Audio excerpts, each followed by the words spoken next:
भेड़े मुझे अनुमति चाहती मो भेड़े केमी मंच को आसवे दादा भाई खंडिया फोन सारा ओडिशा किसी ना मंच को गोटे सेकेंड खाली मो भेड़े आसवे मंच को ताकरी पाई आज ये मंच में ठिया मो भेड़े टिके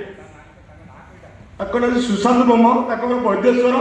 चर्चिका महापीठर मुझे आज ये जगह से केवल मोर सब मो जीवन से पथमुटक मुझे आज जगह ठिया आज्ञा मुझे नुह केवल से मोबाइल यात्रा को भल पाए मो परिवार कहती बाकी आसती आज को 15 वर्ष धरी यात्रा को हाथ बाकी विभिन्न मो बेड़े